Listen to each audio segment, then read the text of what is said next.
Hey, what's up, everybody? Pat here. Grateful recovering alcoholic and addict, just like every day, my friends. Guys, please subscribe, give the video a like, leave me a comment, and by all means, share it with anybody you think might get something out of it. Other than that, thank you all so much for being here. I greatly appreciate every one of you.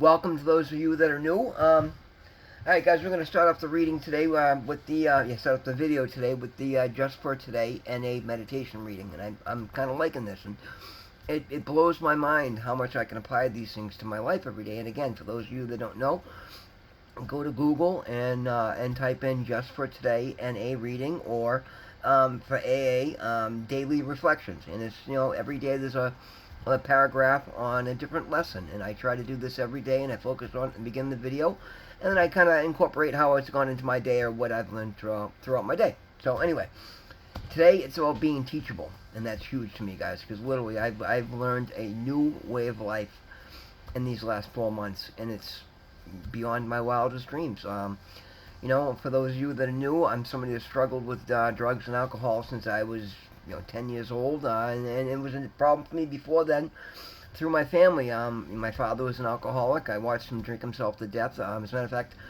I was his bartender from the time I was 8 years old until the time he died when I was 12, and that was a trauma that I carried with me for many, many years, thinking that I'd poisoned my father. And I mean, in my right mind, I knew that it was my chore, it was something he made me do.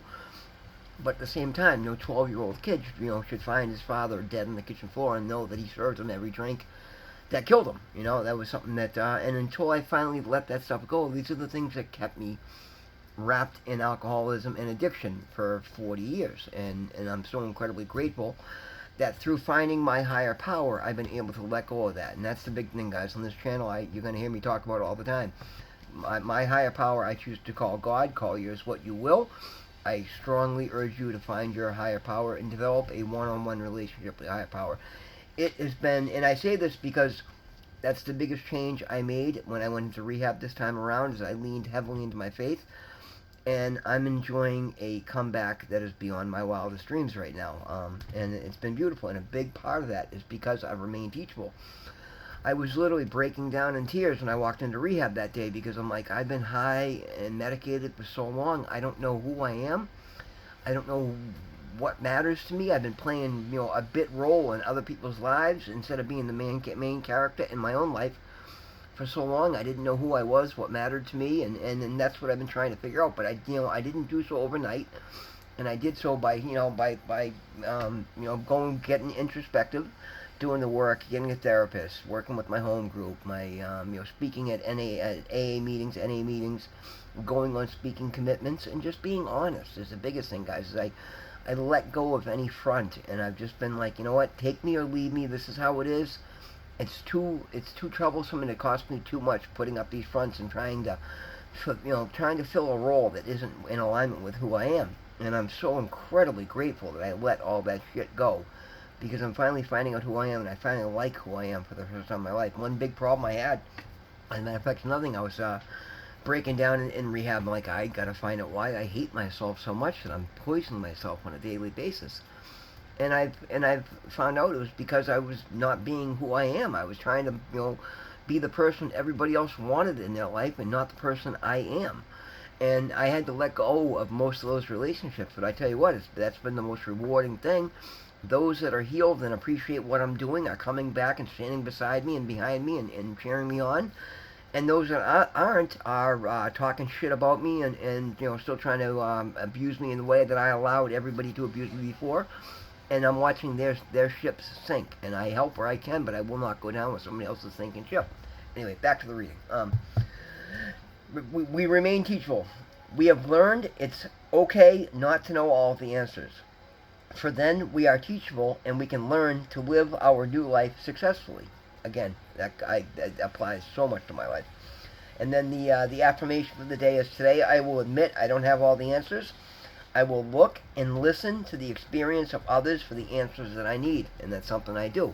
Now, again, I listen to everybody, particularly those who are sober and have have put sobriety time together, and I take the lessons that apply. Everybody's path is going to be different. Not everybody's story is going to be exactly the same.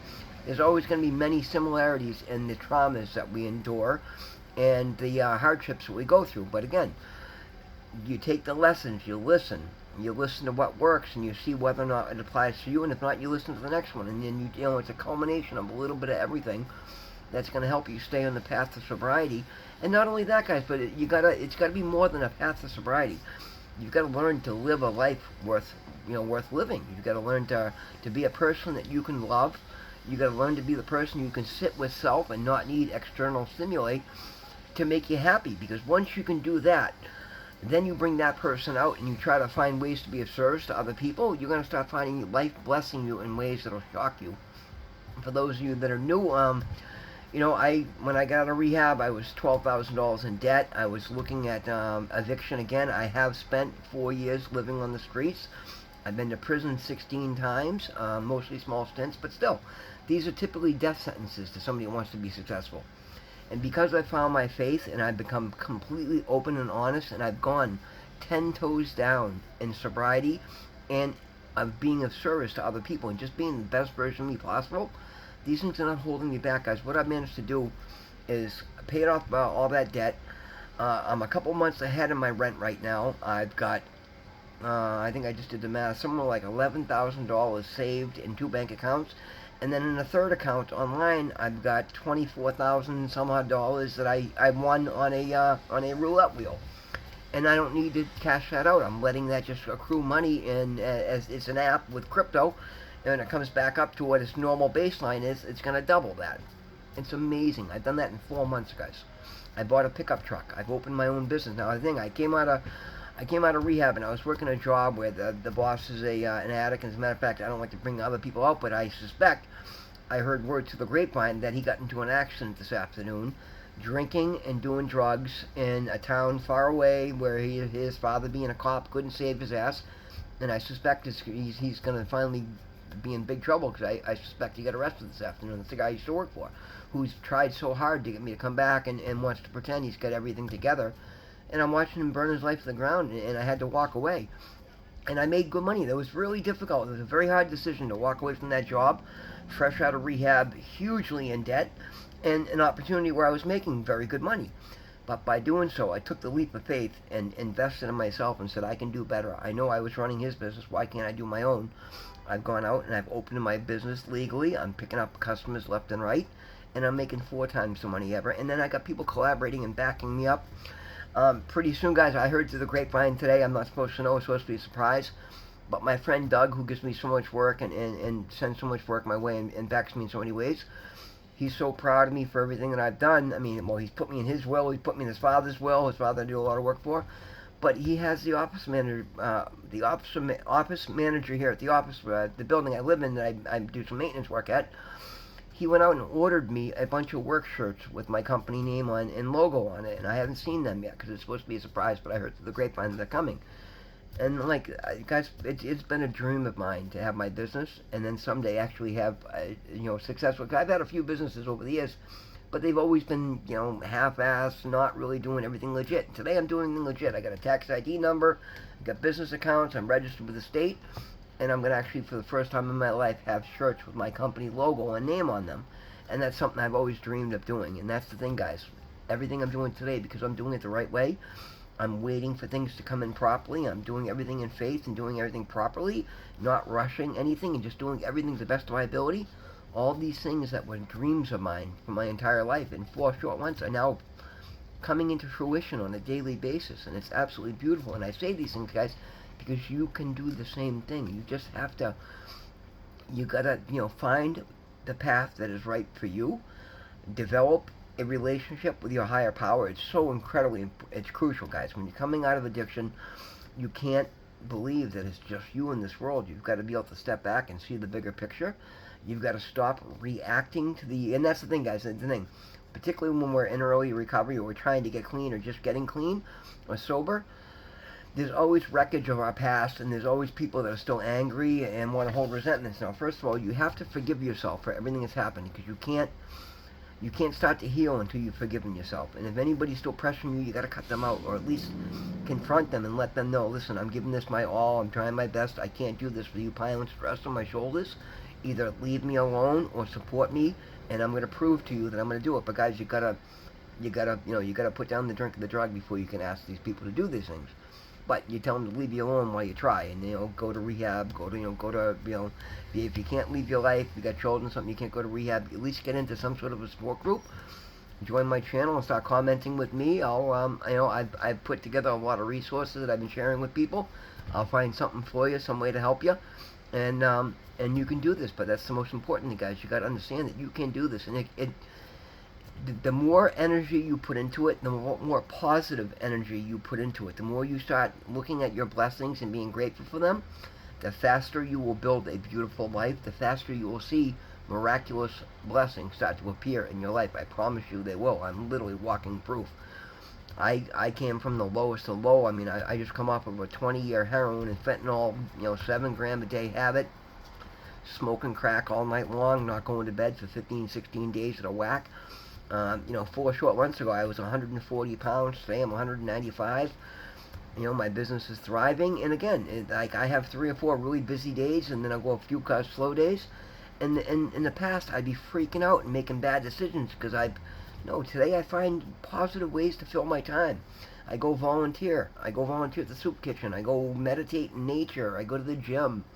And I take the work as it comes in. I don't cut my throat, and I don't take jobs that are not worth doing or aren't going to pay properly or are too dangerous, because all the shit that I used to do to get that next fix, I don't do any of that today. I've changed my behavior. I've changed the inner monologue. I've changed the way that I speak to myself. I've cut out all negativity, and I stay amazingly positive, and it's working unbelievably well, which is why another reason I started this channel, to share some of the lessons that I've been learning, because they're like, everybody that knows me is in awe of what's going on in my life, the blessings and the winnings and just the crazy, beautiful experiences that are dropping into my lap, and people surrounding me. It's funny, the day that I went to rehab, the fire department had to come in and kick in my door because I hadn't had a drink of water and I was trying to detox here at home. And the lieutenant of the fire department is somebody I used to see on job sites all the time, and it was so embarrassing to me. But I'm like, you know what, I needed help, and I just told him that. Today I was driving the fire station right around the corner here, and he was out there washing the truck, and I mean, he's hitting the horn, and every time he drives by my property, he's laying on the horn and waving. And there was we had a smoke detector going off in the dumpster one night, and the guy showed up, and I come down, and Paul come right up and introduced me to his brother, gave me a hug, and he's so incredibly proud of me, guys, because I'm doing the work, and I'm doing it honestly, and I'm doing it openly, and then I'm trying to encourage as many other people as possible. And I'm not doing this loud and to get attention for it, but guys, nothing goes unseen. Everything I'm doing is being seen by somebody, and word gets around. As much as people like to gossip bad things, let me see if I can brighten this up a little bit here. As much as people like to gossip bad things, they also love to share in wins and love to see somebody, particularly with this epidemic of addiction. They love to see somebody win and come back, and they will surround you and they will cheer you on. And that's what I'm seeing on a daily basis, guys. So many people are so happy, and I get so many, I get feedback so many times a day with people that are just encouraging me to keep doing what I'm doing, and then offering me advice and offering me resources. I mean, that's how I found the Raft Massachusetts rent help. I mean, they paid 4 months of my rent, and that allowed me to start the business, get back on my feet. And it's amazing, guys. It's absolutely amazing. Sobriety is so well worth it. You are so well worth it. You deserve to live this beautiful life that I'm starting to live, and that's why I'm on here to encourage you. Guys, we're starting to get up there in time. I'm going to leave it at that. I got so much more I was going to get into, but I want to try and keep these down to keep the engagement high. Guys, by all means, leave me a comment. Even just say hi. Let me know where you're at. Let me know what's going on. And but more than anything, guys, always remember, God loves you. I love you. If nobody else has told you that today, well, now I have, because everybody should hear it once a day, or at least all day, but at least once a day. Every one of you are worthy and deserving of love, just as I am. Guys, God loves you. I love you. Thank you so much for being here. We will see you in the next one.